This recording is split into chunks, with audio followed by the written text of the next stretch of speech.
በስመ ሥላሴ በስመ አብ ወወልድ ወመንፈስ ቅዱስ አሐዱ አምላክ አሜን። ሰላም እግዚአብሔር አምላክ ምስክላትኩም ይኹን ህዝበ ክርስቲያን ከመይ ኣለኹም?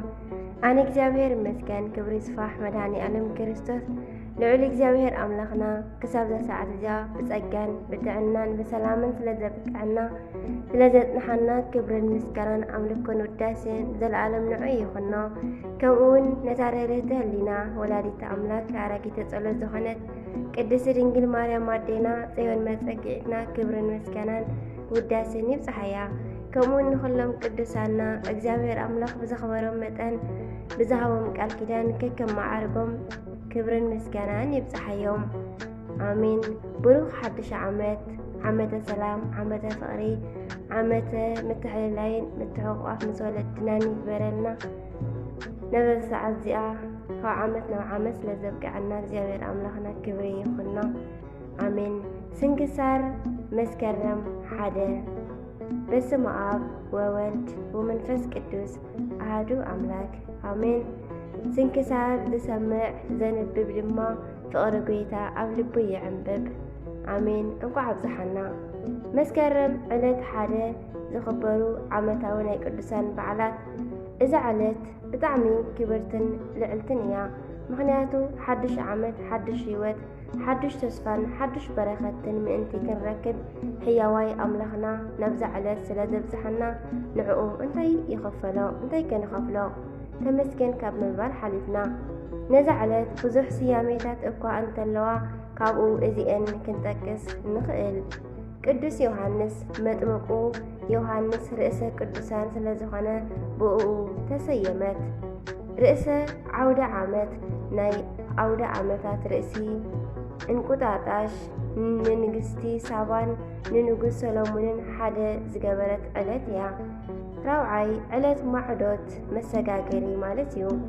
ሓምሻይ ጥንተ ዕለታት ናይ ዕለታት መጀመርታ ማለት እዩ። ሻድሻይ ዕለተ ብርሃን ናይ ሓድሽ ዓመት ንርእየሉ ኢልና እንጠቅስ። ካብ ኩሉ ብዝበለጸ ግን እዛ ዕለት ናይ ኣዝማናት መንግስተ ሰማያት ምሳሌ እያ። ኣረጊት ዓመት ናይዚ ዓለም ምሳሌ ክኸውን ከሎ እቲ ሓድሽ ድማ ናይ ሰማያዊ ህይወት ምሳሌ እዩ። ጳጉሜን ድማ ናይ ዘመነ ምጽኣት ምሳሌ እያ። በዝን ብካልእን ምኽንያት ድማ እዛ ዕለት ክብርቲ እያ። ምንተ ንግበር እንታይ ንግበር? እግዚአብሔር ካባና ብዙሕን ከቢድን ነገራት ኣይድልን እዩ እውን ኣይጽበን ምስለዋህ እዩ እሞ ኣብ ሓድሽ ዓመት ካባና ምእንቲ ክንፋቐር ምእንቲ ንስሓ ክንኣቱ ዝቐንዐ ዝደነነ ምእንቲ ክንመርፅን ጥራሕ እዩ ዝደሊ።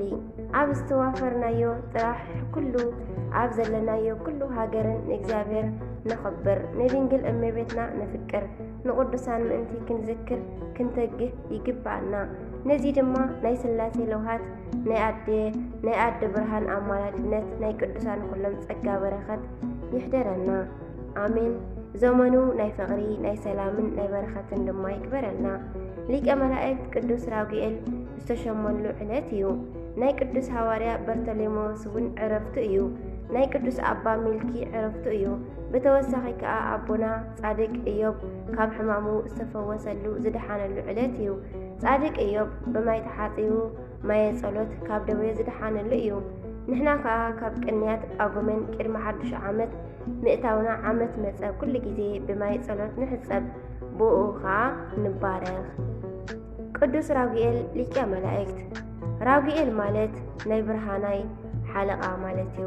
ሓለቓ ብርሃናት ክበሃል ከሎ ንፀሓይ ንወርሒ ንከዋክብትን ዝኣመሰሉ ብምምልላስ ንደቂ ሰባት ዝምግቡ ንኣዝርእቲ ንእንስሳ ንኣራዊት ብርሃን ዝምግብ ማለት እዩ።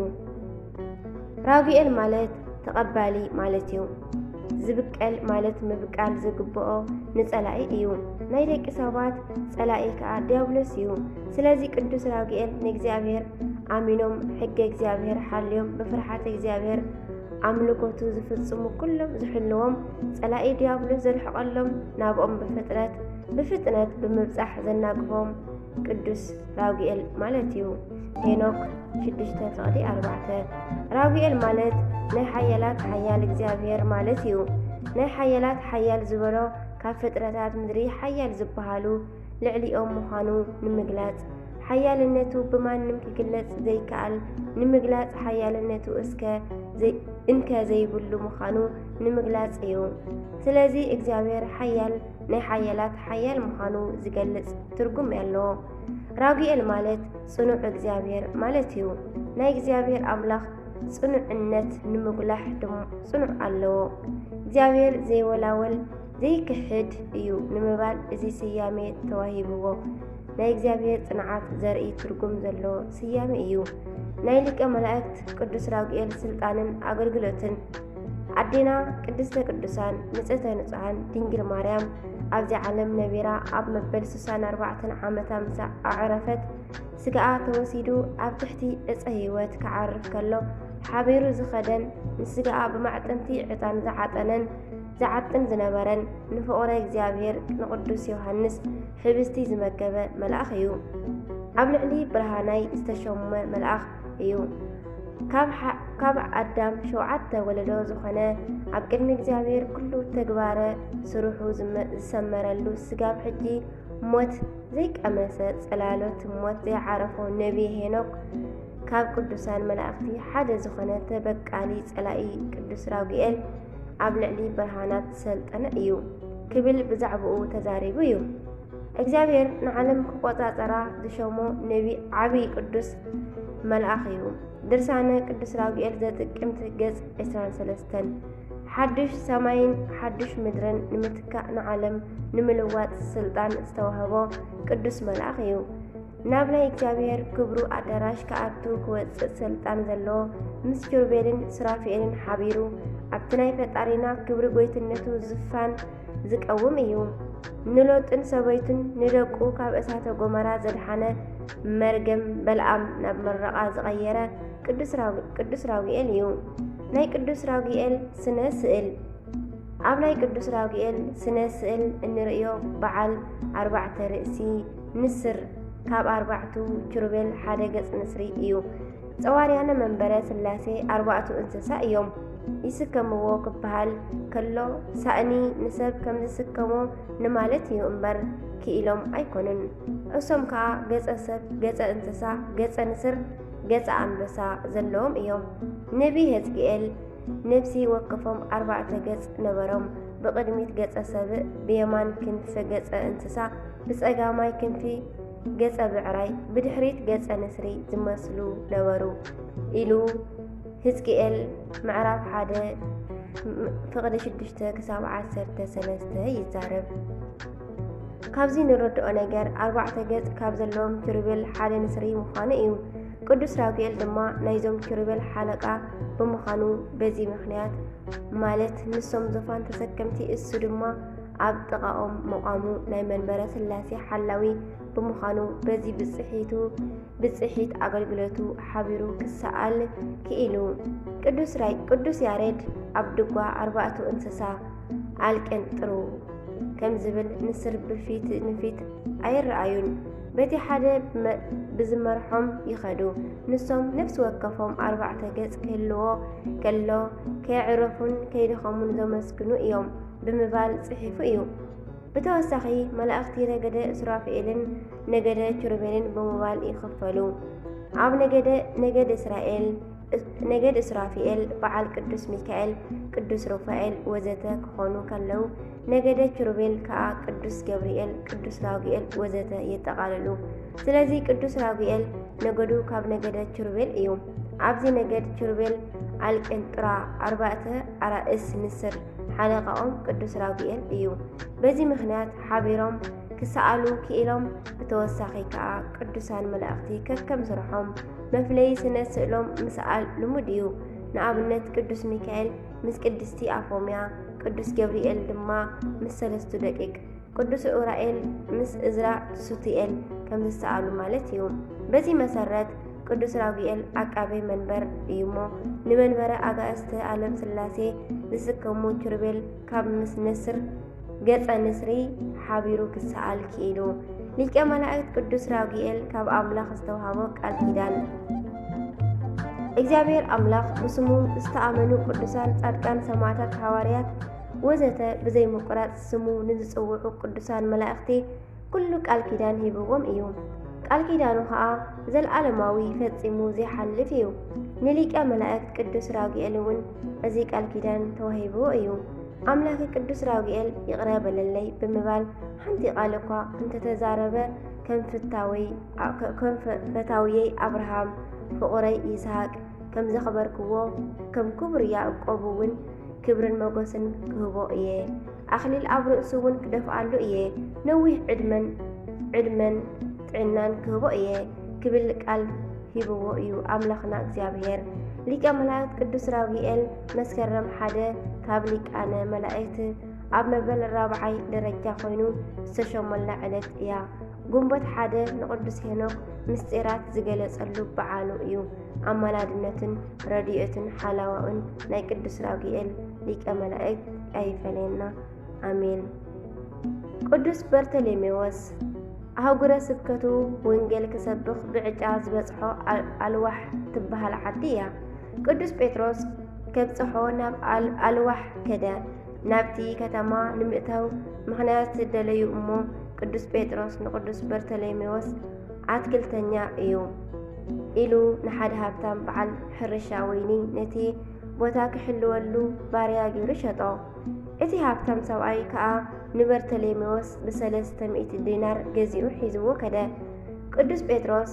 ነቲ ገንዘብ ሓቢኡ ንቅዱስ በርተሎሜዎስ ንኽምጽውቶ ነጊሩ ሃቦ ንሱ ከዓ ናብ ኢየሩሳሌም ተመልሰ ቅዱስ በርተሎሜዎስ አልዋሕ ምስ ኣተወ ሓላፊ ሕርሻ ወይኒ ኮይኑ 40 መዓልቲ ተቐመጠ ወንጌል ዘይምስባኹ ብሓዘን እንዳኣልቀሰ ብጸሎት ናይ ጎይታና መድኃኒና ኢየሱስ ክርስቶስ ተማሕፀነ እቲ ዓዲጉ ዘምጽኦ ዋና ሕርሻ ወይኒ ናይቲ ቦታ ሕርሻ ክርኢ ምስ መጸ ብመርዛም ተመን ተነኺሱ ሞተ ኩሎም ሰባት ተኣኪቦም ኣብ ሓዘንን ለቕሶን ከለው ቅዱስ በርተሎሜዎስ ግና ናብ ጎይታናን ኣምላኽናን መድኃኒናን ኢየሱስ ክርስቶስ ድሕሪ ምጽላይ ነዚ ዝሞተ ሃብታም ዋና ሕርሻ ወይኒ ካብ ሞት ኣተንሲእዎ ድሕሪዚ እቲ ኩሉ ህዝቢ በአምላኽ ቅዱስ በርተሎሜዎስ ኣሚኖም ተጠመቑ ቅዱስ በርተሎሜዎስ ኣብ ካልኦት ሃገራት እውን ከይዱ ኣስተምሂሩ እዩ ኣምላኽናን መድኃኒናን ኢየሱስ ክርስቶስ ንቅዱስ በርተሎሜዎስ ናብ በርበር ከይዱ ወንጌል ክሰብኽ ኣዘዞ ረድኢ ክኾኖ ከዓ ንቅዱስ እንድርያስ ካብ ደቂ መዛሙርቱ ለኣኸሉ ሰብኣ እታ ናይ ሃገር ግና ኣዝዮም ክፉኣት ነበሩ ኣብ ቅድሚ ሐዋርያት በኣስማት ዘደንቕ ተኣምራት እንዳረኣዩ ትምህርቶም ዘይቅበሉ ሰባት ኮኑ ኣብቲ እዋን ኣምላኽናን መድኃኒናን ኢየሱስ ክርስቶስ ሰብ ካብ ዝበልዑ ሓንቲ ሃገር ገጸ ከልብ ሰደደሎም ነቲ ገጸ ከልብ ከዓ ክእዘዞምን ካብቲ እሶም ዝብልዎ ከይወፅእ ኣዘዞ ሐዋርያት ዳግማይ ናብቲ ዓዲ ምስ ኣተወ ክበልዕዎም ምእንቲ ሓያል ኣራዊት ኣምጺኦም ሰዲዶሙሎም እቲ ገጸ ከልብ እውን እንዳመንጠለ በብሓደ በልዖም ነቲ ዝረኣዩ ሰብኣ በርበር ኣዝዮም ፈርሑ ብስምባደ ጥራይ እውን ዝሞቱ ኣለዉ ኣብቲ ትሕቲ ኢድ ሐዋርያት ከዓ ወደቑ ካብዚ ዝተላዕለ ኩሎም ሰብ እታ ሃገር ብጎይታናን ኣምላኽናን መድኃኒናን ኢየሱስ ክርስቶስ ኣሚኖም ተጠመቑ ንሐዋርያት ከዓ ተኣዘዝዎም ሐዋርያት ከዓ ቤተ ክርስቲያን ሰሪሖም ካህናት ሸይሞሙሎም ናብ ካልእ ሃገር ከዱ ድሕሪዚ ቅዱስ በርተሎሜዎስ ንእግዚአብሔር ዘይፈልጡ ኣብ ገምገም ባሕሪ ዝነበሩ ሰባት ከይዱ ብስም ጎይታናን ኣምላኽናን መድኃኒናን ኢየሱስ ክርስቶስ ሰቢኹ ብዙሕ ተኣምራት ብምግባር ኣምሂሩ ኣጠሚቕዎም ካብ ዝሙት ናብ ንስሓ ክምለሱ ኣዘዞም ናይ ከሓዲ ንጉስ ኣግሪጳ ሰበይቱ ብትምህርቱ ኣሚና ተጠመቐት ንጉስ ኣግሪጳ እውን ብዛዕባ ሰበይቱ ምስ ሰምዐ ኣዝዩ ብምቁጣዕ ንቅዱስ በርተሎሜዎስ ሒዙ ብዙሕ ምሳሳቀዮ ሑፃ ኣብ ዝመልአ ከረጢት ኣእትዮም ብህይወቱ ናብ ባሕሪ ደርበዮ ቅዱስ በርተሎሜዎስ ተጋድልኡ ብግቡእ ፈጸመ ኣምላክ ቅዱሳን እግዚአብሔር ከዓ ናይ ምሕረት ቃል ኪዳን ሃቦ ነፍሱ ካብ ስጋኡ ተፈልየት نسقاو كا بحري بفرحات أوطئة أبتي جمجم بحري أنبرتو أب إيدو كا حارة ويني عنبيبا أفريا ترخيبا مؤمنان كا نسقاو بخبر جنيزم كأبروهم برختو أي فلينا زيابير أملاخ دما بسألتو يمحارنا آمين صادق أبا ملكي زوكل زم أبزي علات أبلعلي فرس توضحو بصح ورقن برورن ننرايان بتنو زهابة أبا ملكي كل زماوي عرفت إيو زراوة ورقو وهابة لنداي نايزي صادق أبا ولدو كابل علي كبسي كل زم كابسب سأجا حتى سدرا إيمو بصومن بصلاتن كنا بእግዚአብሔር ለሚኖም በመብጻዓ ዝረኽብዎ ውላዶም እዩ አባ ሚልኪ ብሉይን ሓዲስን ኩሉ ምስተምሃሩ ሓብቲ ስድራኦም ንደኻታት ብምሃብ ናብ ገዳም ኣትዮም መነኮሱ ብዓበይ ተጋድሎውን ይነብሩ ነበሩ ካብቶም ሓደ ሹም ዓዲ ወዱ ገበል ውሒጥዎ አባ ሚልኪ ነቲ ገበል ፀዊዖም ትፈኣዮ ምስ በልዎ ብዙ ሓደ ጉድኣት ምስ ሙሉእ ጥዕንኡ እዩ ህፃን كابتي جبل وزن أوشتو زحدر كيسون بنينو طفأ وناهو وهابكم سلطانة تكيدو دي بقى قاربت ودي بقى راويتا مدر ودي بقى كل هايلة سلائي وقلبو زينك يكمو كم زبالة لقاس عسرت فقدي عسرت شعرت صادق أبا ملكي بيت كريستيان كسرحو كلو بعلم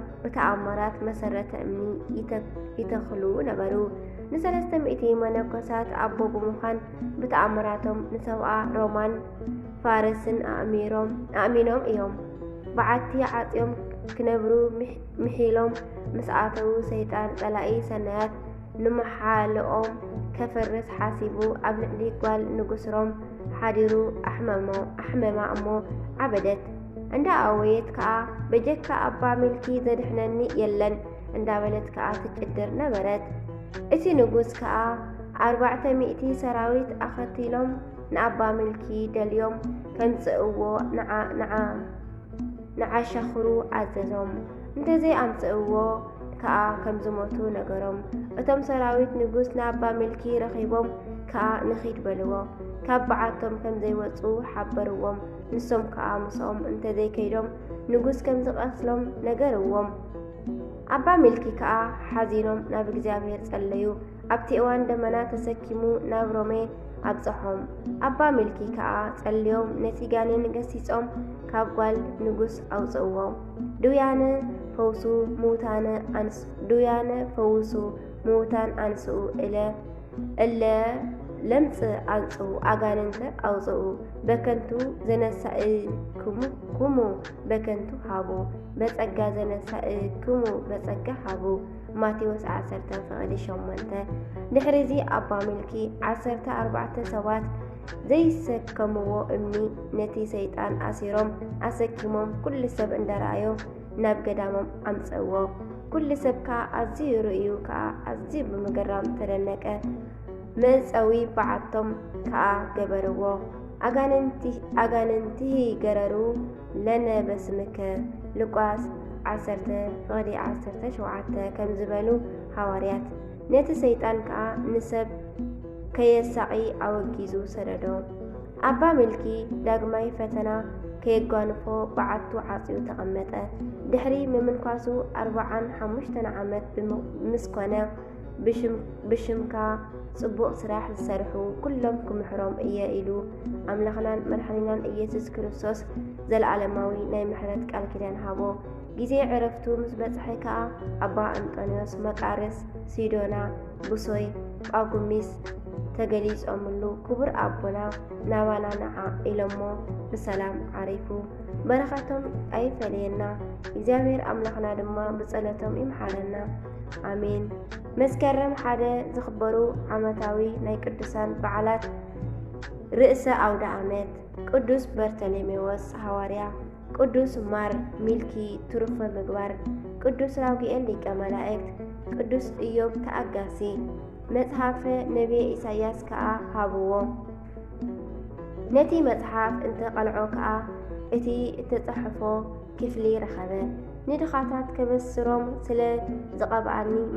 منفس እግዚአብሔር ኣብ ልዕለይ እዩ ንምሩኻት ክምልስ ንዕውራት ምርኣይ ንግፉዓት ከዓ ምውፃእ ሓራ ክሰብኽ ሕሪተ ዓመት እግዚአብሔር እውን ክሰብኽ ለኣኸኒ ሉቃስ 4:17 አሜን። ወስብሐት ለእግዚአብሔር ወለወላዲቱ ድንግል ወለመስቀሉ ክቡር አሜን። ዝወደቐ ስነ ጥበብ አፈ ቅዱሳን ትጓሃን መላእክት ተኣረመለይ ስንክሳር ዝሰምዕ ዘንብብ ፍቅሪ ቅዱሳን ኣብ ልቡ ይዕንብብ ፍቅሪ እግዚአብሔር ምሕረት እግዚአብሔር ኣብ ልቡ ይዕንብብ አሜን። ወስብሐት ለእግዚአብሔር።